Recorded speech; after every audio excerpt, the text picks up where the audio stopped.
We all know you can't really become a fiber crafter if you know how to count. And let's be honest, none of us know how to count.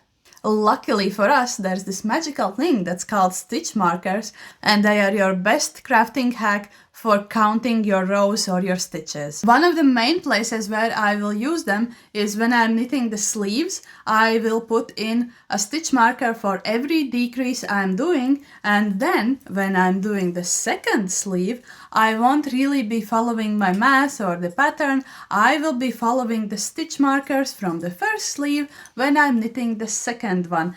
And that way they are created equal. Stitch markers are also a super useful tool when you are casting on, especially if you need to cast on a bigger amount of stitches. Usually I will put in a marker after every 20 stitches.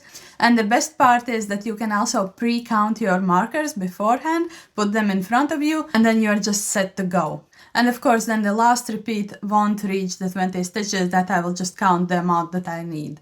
But even if I'm just knitting a stockinette and I'm not doing any specific decreases or increases, I will still put in stitch markers on every 10th row. So in the cases where I'm not doing the socks two at a time, I'm knitting them separately, I have very easy visual reminder how many stitches I need to do on just plain stockinette. The only rule for this is that you need to use stitch markers that aren't too big, that won't leave any gaps between your stitches, or that won't pull on your stitches. Of course, in most cases you'll want to use locking stitch markers. Like right here, paper pins make excellent locking stitch markers, by the way.